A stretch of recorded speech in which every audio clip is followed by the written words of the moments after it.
Welcome back to the deep dive. I have been looking forward to this one, but I've also been dreading it a little bit. I get that. We are looking at a story today that is practically mythological in Hollywood. I think for most people, myself included for a long time, this story is frozen in a single image. Oh, yeah.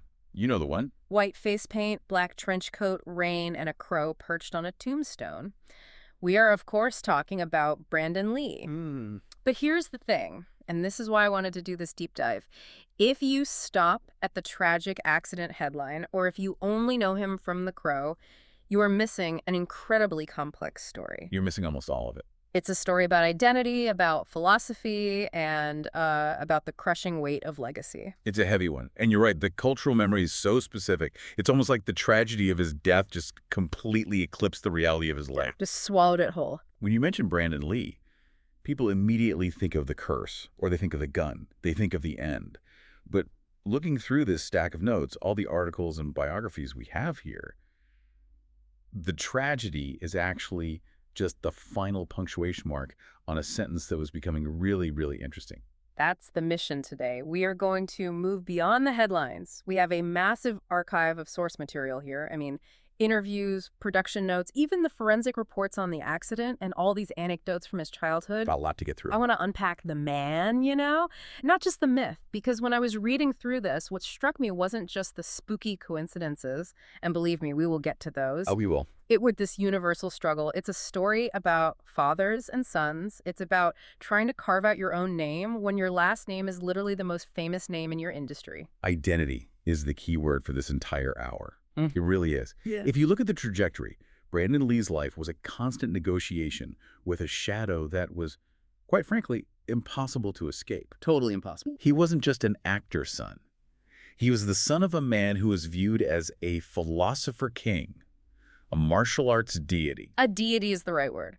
Bruce Lee wasn't just a star, he was a cultural revolution in human form, and Brandon had to walk into every room with that following him. Always. But before we get to the struggle, let's go back to the very beginning, because the chosen one narrative, it didn't start when he got into movies. No, not at all. It started in the delivery room. Literally day one. Brandon Bruce Lee, born February 1st, 1965 in Oakland, son of Linda Lee Cadwell and Bruce. Now, looking at the birth announcements and the letters Bruce wrote around this time, you see a father who is just over the moon, completely ecstatic. As you'd expect. But there is a detail here that I found fascinating regarding Bruce's reaction to Brandon's appearance, something he latched onto immediately. This is the diverse features comment, right? I couldn't believe this. Yes. Bruce was proudly telling anyone who would listen that his son had diverse features. Brandon was born with blonde hair and gray eyes. I have to stop you there because when I read that in the notes, I had to double check it. Blonde hair, Bruce Lee's son. For real. It's true. It darkened as he got older, obviously, to the color we all recognize. But as a baby, blonde hair, gray eyes, and Bruce absolutely loved it. He was going around telling people that Brandon was perhaps the only Chinese person in the world with those specific traits. Wow. It played right into Bruce's entire worldview. He saw himself as a bridge between the East and the West, culturally, philosophically, and here was his son, literally embodying that bridge in his DNA. That puts a lot of symbolic weight on a baby. You are the bridge between civilizations, kid. No pressure. No pressure at all. And the physical expectations started immediately, too. There is this great anecdote from his grandmother, Grace Ho. She claims that by the age of 5'5", Brandon could already kick through an inch-thick board. Okay, let's look at that critically for a second. 5 years old. Breaking boards. Is this a proud grandmother exaggerating a little, or was he actually that conditioned from day one? Well, knowing the environment, I think it's probably a bit of both, but mostly truth. You have to remember, Brandon wasn't just living in a house. He was living in a mobile dojo. Right. The family split their time between Hong Kong and the U.S. Brandon was on the set of Enter the Dragon. He was hanging off the equipment. He was absorbing the mechanics of martial arts before he could even properly read. It was just the air he breathed. But then the air gets sucked out of the room. 1973. Brandon is 8 years old. And Bruce dies. Suddenly. And the world stops. It does. We don't need to relitigate Bruce's death here. That's a whole other deep dive. But we absolutely need to talk about the impact on an 8-year-old boy. Losing a father is traumatic for anyone, but losing a father who is then immediately canonized as a saint, That's a different kind of trauma entirely. That is the crucial distinction. Suddenly, his dad wasn't just the guy who played with him in the yard. He was a global icon on T-shirts, posters, and statues. Right. He became public property. Exactly. And the family moves back to California. And Brandon is trying to process this immense grief while everyone around him is literally worshiping the man he lost. And this leads to what I call the dojo dilemma. This part of the research really got to me. So he's 9 or 10 years old. He's grieving. And he's sent to train with Danny Inosanto. Right. And Dan Inosanto is a legend. Bruce's top student, one of the best martial artists alive. It makes sense on paper. You think, the son must learn the father's art. It's the logical next step. But Jeff Imada, who was helping teach the kids classes at the time, becomes this huge part of Brandon's life later. He noticed something was wrong. Brandon couldn't focus. He was struggling. And it wasn't because he wasn't athletic. It was the environment. It was the walls. Yeah. The dojo was covered in massive posters of Bruce Lee. Oh, man. Imagine that. You are a little kid, you're trying to learn how to throw a kick, and you look up and there's a 5-foot poster of your dead dad doing that same kick perfectly, like a god. That sounds like a psychological nightmare. It's like trying to learn to paint in a room filled with Rembrandts, and Rembrandt was your dad, and everyone expects you to be the next Rembrandt. Precisely. It was suffocating. Jeff Imada said it was just too much pressure for a child. He was being constantly compared to a finished product, a legend, while he was just starting. So what does he do? He does the only thing a sane teenager would do in that situation. He quits. I love this pivot. He just walks away. He walks away entirely in his mid-teens, puts it all down, and he picks up soccer. Soccer, which in the 1970s and 80s in America is about as far away from cool martial arts action hero as you can possibly get. It was a very specific rebellion. It was a sport his father didn't dominate. It was a field where he could just be Brandon, the guy with the gray eyes who ran fast, not Little Dragon. Just a normal kid for a minute? Or trying to be. And he's a rebellious kid in general. The source material mentions he was actually expelled from Chadwick School, a pretty prestigious place, just months before graduation. What did he get expelled for? Do we know? General misbehavior. Acting out. The details are a bit fuzzy, but it fits the profile. He was angry. He was smart, but he was angry. He eventually had to get his GED from Miralest High. But that break, that step away from the dojo and into the soccer field and eventually into trouble, was necessary. He needed to figure out who he was in a vacuum. And that vacuum eventually filled up with acting. Right. But not action movies. He went to Emerson College in Boston. He went to the Lou Strasberg Institute in New York. He wanted to be a serious thespian. He did. He joined the Eric Morris American New Theater. He was studying the craft. He wanted to do Shakespeare. He wanted to do serious drama. He wanted to be recognized for his ability to emote, not his ability to punch. But Hollywood is a machine. Mm-hmm. And the machine saw the name Lee, and it had other ideas. Very different ideas. Which brings us to the most ironic and, frankly, kind of painful start to a career I can imagine. 1986, his first credited role. Oh, this is just... Kung Fu. The movie, the irony is so thick you could cut it with a knife. It's unbelievable. For some of our younger listeners who might not know, you have to explain the context of the Kung Fu TV show and why this casting was so loaded. Okay, so back in the early 70s, Bruce Lee pitches a show to Warner Bros. Called The Warrior. The concept.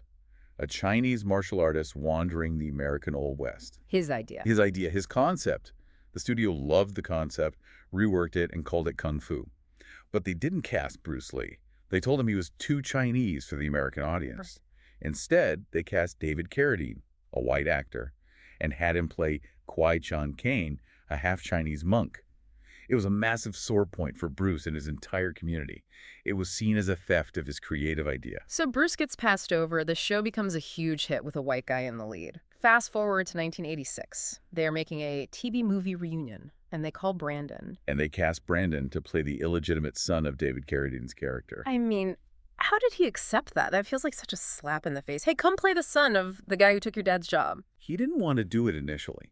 He really didn't. Jeff Imada was working stunts on that film, and he said Brandon was actively avoiding it.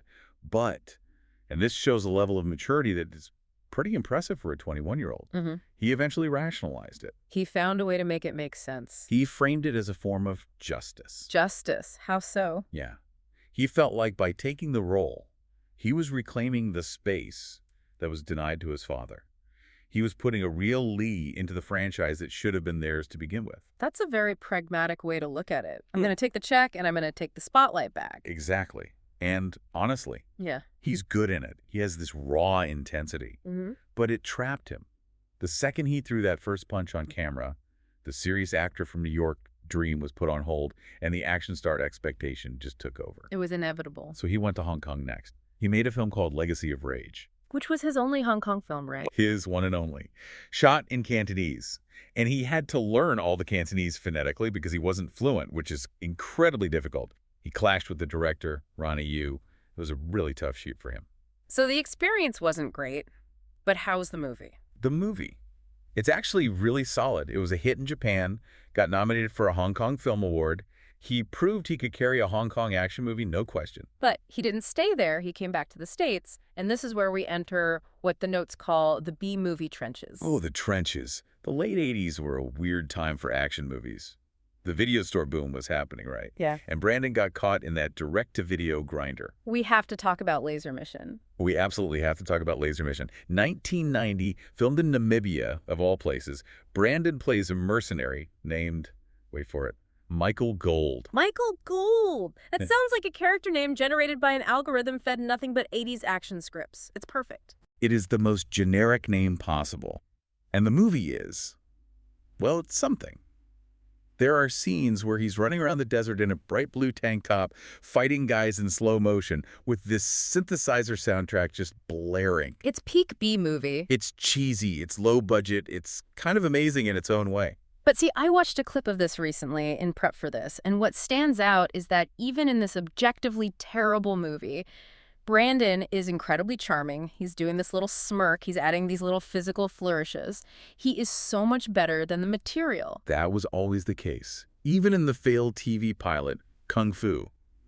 The Next Generation... Another Kung Fu thing. Yeah, where he played the great-grandson, yet another generational burden. He had a charisma that just popped off the screen.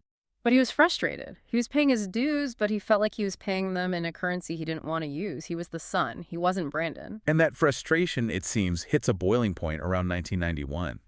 Because he gets an offer that would have made him a superstar overnight, but it would have cost him his soul. The biopic, Universal Pictures, is gearing up to make Dragon. The Bruce Lee story. Big budget. Massive marketing campaign planned. And they come to Brandon and say, "We want you to play Bruce." This is the ultimate test, isn't it? If he takes this role, he is rich, he is famous, but he is forever just Bruce Lee's impersonator. He never gets out of the shadow. Exactly. It's the final trap. Imagine the psychological minefield. Here, put on your dead father's clothes, reenact his romance with your mother, reenact the fights that made him famous. It's just morbid. Did he even hesitate? Not really. He turned it down flat. He said publicly it was awkward and strange to even think about. He wanted to be his own man. Yeah. But there's a detail in the production notes here that made my jaw drop. The producer, Rafaela de Laurentiis. Yeah. She was actually relieved he said no. Why would she be relieved? It seems like perfect casting. She went on record saying she didn't think Brandon looked Chinese enough. You're kidding me. Nope. She said she would have refused to work on the project if they had to use makeup to make him look more Asian to play his own father. That is, wow. I mean, on one hand, I sort of get the visual continuity issue they're worried about, but on the other hand, telling Bruce Lee's son he isn't Chinese enough to play Bruce Lee, that is a special kind of Hollywood absurdity. It is. It's mind-boggling. But Brandon handled it with so much grace. Yeah. The role went to Jason Scott Lee, no relation. And Brandon actually met with Jason. He gave him his blessing. That's very classy. And he gave him this incredible piece of advice. He told Jason, "Do not treat Bruce like a god. Treat him as a man with a temper who hated mediocrity." I love that. He's deconstructing the myth for the guy who is about to play the myth. It shows how much Brandon had processed his father's memory. He wasn't bitter. He was just clear-eyed. And turning down that role was the best thing he could have done for his career because it forced him to find his own vehicle. And that vehicle starts to take shape with Showdown in Little Tokyo. 1991, Warner Bros. He's starring opposite Dolph Lundgren. This is a buddy cop movie on steroids. It's a cult classic now. It's completely ridiculous, but it's so much fun. It is. And it was his first big studio lead. But the reviews at the time were really unkind. Critics just dismissed it as mindless violence. However, it got his foot in the door at the major studios, which leads to the real turning point for him. Rapid Fire. Rapid Fire in 1992. Now, Rapid Fire is interesting because this is where we see Brandon actually taking the wheel creatively. He wasn't just a hired gun anymore. Right. He signed a multi-picture deal with 20th Century Fox, and he was heavily involved in the story development from the jump. He looked at the original script for Rapid Fire, and he saw a generic action movie, and he basically said, no, let's make this real. How so? What did he change? Well, the character, Jake Lowe, is a student who witnesses a murder and gets pulled into this mob war. But the original script had him as this gung-ho Joe action hero. Brandon fought to make him reluctant. He wanted Jake to be sarcastic and annoyed and scared. A normal person's reaction. Exactly. He wanted him to be a normal guy who just happened to be really good at fighting, not some superhero. That makes the character so much more relatable. And he leaned into the trauma. There was a plot point where Jake Lowe has lost his father. Brandon connected with that deeply. Jeff Amato was the stunt coordinator again, and he remembers seeing Brandon on set, sitting in his chair, quietly holding a book of his father's philosophical writings. On set, while filming. Yeah. Before a big emotional scene. He was using his father's own words to emotionally prepare for the scene where his character talks about his dead dad. He was mining his own grief for the performance. That's incredibly brave. That's taking the thing that hurts you the most and turning it into art. It is. And the action changed too. In Rapid Fire, the fighting isn't just Bruce Lee copies. He and Amato are credited on the choreography together. They used Jeet Kune Do concepts, but Brandon put his own spin on it. He wasn't trying to move exactly like Bruce anymore. He was moving like Brandon. This feels like the synthesis. He's not running from the martial arts, like the soccer days, but he's not letting them define him completely either. He's using them as a tool for his acting. Exactly. And that brings us to his philosophy. Because you can't be a Lee without having a philosophy. It just comes with the territory. We found some really interesting notes on how his training had evolved by the early 90s. He wasn't just punching bags in a gym. No. He had returned to training with Dan and Asanko in the 80s, but his approach was so analytical. He was studying Muay Thai, Kali, Silat, but he was also studying the aesthetics of violence. He would bring a video camera to the dojo. A video camera? Yeah. In the late 80s, that's like a giant camcorder on your shoulder. Yeah, a heavy piece of equipment. He would film himself training, then he would go home and watch it back to see which moves looked best on a 2D screen versus what was actually effective in a real fight. He was dissecting the difference between fighting and movie fighting. He was directing himself before he was ever a director. He was, and when people asked him about Jeet Kune Do, he had this very nuanced, very intelligent take. He refused to say he practiced Jeet Kune Do. He said JKD was his father's personal expression of truth, so Brandon practiced his own interpretation of it. So it's not a style to be copied, it's a principle to be lived. That's what he believed, that martial arts was ultimately about self-discovery.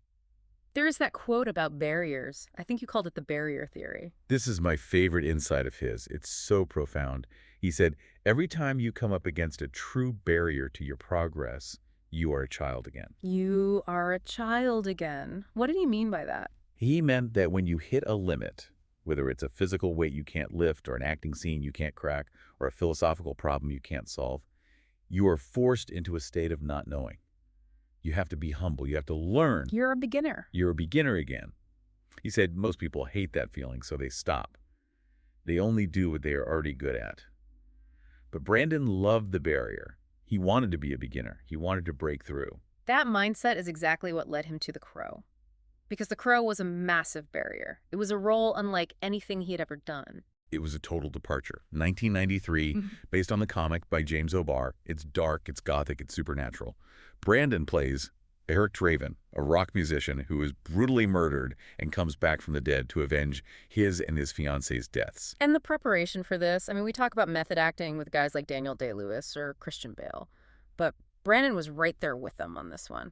He was all in. First, the physical transformation. He dropped a ton of weight. He didn't want to look like the buff action hero from Showdown in Little Tokyo. He wanted to look like a starving, dead rock star. Gaunt. Exactly. He weighed his food. He did endless cardio to get that lean, almost emaciated look. And the ice. You have to tell the listeners about the ice. This is just wild.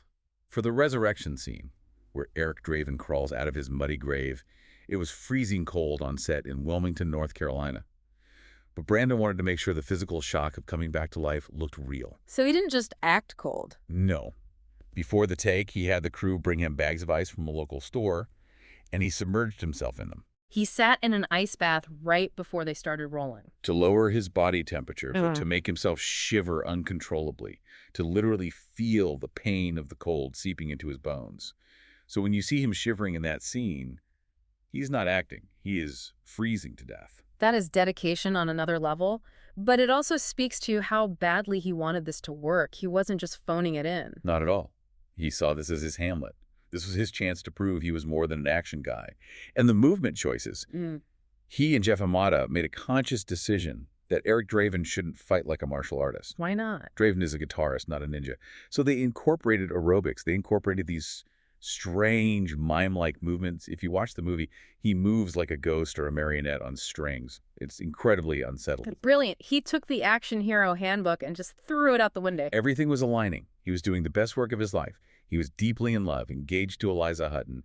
They were planning to get married in Mexico on April 17, 1993, just a week after filming was supposed to wrap. The shoot was almost over. And then came March 31st. The day it all fell apart. I want to slow down here. Because for years, for decades really, I heard the rumors. It was the Chinese mafia. It was a family curse. It was a real bullet swapped in by an assassin. The internet loves a conspiracy. Loves it. But the reality, the forensic reality, is so much more tragic because it was preventable. It wasn't malice. It was negligence. It was a chain of incompetence. A series of small, stupid mistakes that added up to a catastrophe. And to understand it, we have to look at the mechanics of the gun. This wasn't a single mistake on the night of the accident. It was a two-part failure. Okay, so walk us through it step by step. What happened? Okay. Phase 1 happens about 2 weeks before the accident. The production is filming a close-up scene where a gun is pointed at the camera. For this kind of shot, they need the gun to look fully loaded. They needed to see the bullet tips in the cylinder. Right, because an empty gun or a gun with blanks looks different on a close-up. Exactly. Normally, you use commercially made dummy rounds for this. Yeah. A dummy round looks like a real bullet, but it has no primer and no gunpowder. It's completely inert. It's just a piece of metal. Safe. Totally safe. But the production was running behind schedule, and they were cutting costs. And the source material indicates the prop department decided to make their own dummy rounds to save time. They made their own. That sounds like a major red flag already. A huge red flag. They took real cartridges, pulled the bullets out with pliers, dumped out the gunpowder, and then put the bullets back in. But, and here's the first fatal error, they left the live primer in the base of the cartridge. The primer is the little cap on the bottom that sparks when the hammer hits it? Correct. It has a tiny amount of explosive force, just enough to make a pop. Oh. So during that earlier filming session, someone on set pulled the trigger on one of these homemade dummy rounds. The primer went off pop. But there's no gunpowder, so the bullet doesn't fly out of the barrel. Not fully. But the small force of that primer was just enough to push the bullet out of its casing and shove it about an inch into the barrel of the gun. It got stuck. A squib load, that's the technical term, right? A squib load. The bullet is now lodged in the barrel. But because there was no big bang, no smoke, no recoil, nobody checked the barrel. They just put the gun away. So for 2 weeks, that revolver is sitting in the prop room with a bullet blocking the barrel, and nobody knows. Exactly. Now fast forward to phase 2, March 31st. The scene they're filming is the one where Eric Draven is killed in the flashback. The actor Michael Massey, playing the character Funboy, has to shoot Brandon. For this scene, they need noise and a muzzle flash, so they use blanks. And a blank is just a cartridge with gunpowder and a primer. Right. No actual bullet. Right. The end is either crimped or has a cardboard wad. It explodes, makes a bang, but nothing is supposed to shoot out. Except they loaded a full-power blank into the same gun that had the bullet from 2 weeks ago stuck in the barrel. Oh, God. It's like a makeshift rifle at that point. It's a loaded weapon. So when Michael Massey pulled the trigger, the explosion of the blank slammed into the back of that lodged bullet. It propelled that bullet out of the barrel with almost the same velocity as a live round. So physically, it became a real gunshot? Physically, it was identical to a real gunshot. Where was the armorer? Isn't there supposed to be a weapons expert on set checking the barrel before and after every single take? That is the core of the tragedy. The film had a firearms consultant, but due to budget and schedule constraints, he had been sent home early that night. The gun was being handled by the prop master, who was not a firearms expert. Nobody checked the barrel. That is just infuriating. They're saving a few $100s on an expert's salary, and it costs a man his life. It's negligence, plain and simple. So the cameras roll. Michael Massey fires the gun. Brandon falls backward. And the crew, they thought he was acting. They did. The script actually said he was supposed to fall forward onto a table. He fell back onto the floor.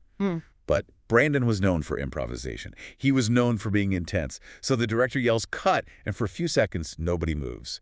They think he's just staying in character. How long until they knew something was horribly wrong? Jeff Himada was there. He walked over to him. He saw Brandon breathing heavily, this rhythmic, gasping breath. But he wasn't responding. Then the on-set medic, Clyde Basie, came over and checked him. He found a pulse. But here's the scary thing. There was almost no external bleeding. Really? From a gunshot? The bullet entered his abdomen and did massive internal damage, lodging near his spine. From the outside, it just looked like a small puncture wound. So they didn't realize the severity of it immediately? Not until his pulse started to fade a few minutes later. They rushed him to the hospital in Wilmington. Surgeons worked on him for 6 hours. They pumped gallons and gallons of blood into him. But the damage to the major arteries was too catastrophic. He was pronounced dead at 1:03 p.m. the next day. 28 years old. 28. Just starting. I can't even begin to imagine what that set felt like. And poor Michael Massey, he was the one who pulled the trigger. Massey was devastated, utterly destroyed. He took a year off from acting immediately. He never watched the film. He said in interviews years later that he still had nightmares about it.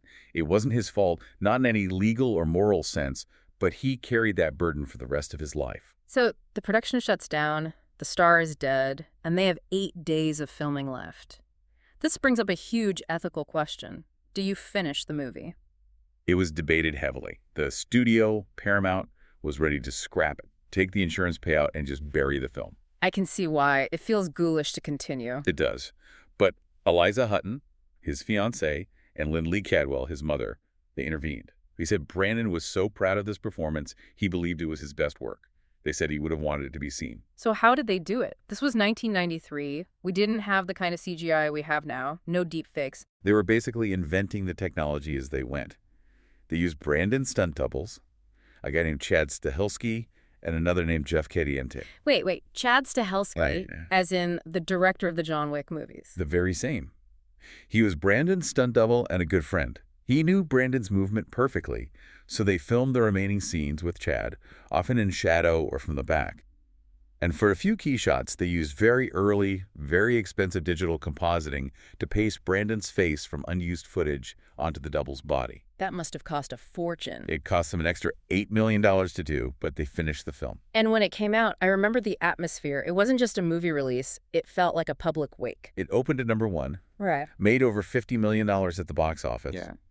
But the reviews, that's what really matters. Critics didn't just pity him. They were genuinely blown away by the performance. The Washington Post said he haunts every frame. But Roger Ebert's review is the one that really sticks with me. What did Ebert say? Roger Ebert, who was famously tough on action movies, wrote that The Crow was Brandon's best film. Hmm. And then he said something that I think Brandon had been waiting his whole life to hear someone say. He said it was a better film than any of his father's films. Wow. That is the validation. That is the mountain finally climbed. He did it on his own terms. And he never got to read it. That is just heartbreaking. Yeah. He finally steps out of the shadow. He finally creates this singular piece of art that stands completely on its own, and he's gone. It cemented him as a legend, but a tragic one. We never got to see him do a romantic comedy. We never got to see him play a villain or do Shakespeare. We just have this one perfect Gothic performance frozen in time. Before we wrap up, I want to talk about the wedding that never happened, because there is a detail about the invitations that gave me chills when I read it. The quote. The quote. He and Eliza had chosen a passage from a book to print on their wedding invitations. And now, that same passage is carved on his tombstone in Seattle, right next to his father. It's from Paul Bowles' novel, The Sheltering Sky. Brandon loved this book. And in the context of his death, dying at 28, thinking he had decades left, the words are just haunting. You have it there. I think you should read it for us. I do. It says, because we don't know when we will die, we get to think of life as an inexhaustible well. Yet everything happens only a certain number of times, and a very small number, really. How many more times will you remember a certain afternoon of your childhood, some afternoon that's so deeply a part of your being that you can't even conceive of your life without it? Perhaps 4 or 5 times more, perhaps not even that. How many more times will you watch the full moon rise? Perhaps 20. And yet, it all seems limitless. And yet it all seems limitless. He thought it was limitless. He had the career, the girl, the philosophy all figured out. And it was gone in a literal flash. That is a heavy thought to leave on, but I think it's the necessary one. Brandon Lee wasn't just the crow guy. He was a philosopher, a rebel, a reluctant fighter, and an artist who was just finding his voice. Absolutely. Yeah. If you take anything away from this deep dive, let it be this. Go watch Showdown in Little Tokyo. Go watch Rapid Fire. And then watch The Tro. But don't just watch for the kicks and the action. Watch for the guy who is smirking at the camera, who's in on the joke, who is trying to tell you that he's so much more than just a name. Thanks for listening to this deep dive. This one is going to stay with me for a while. We'll catch you on the next one. Take care.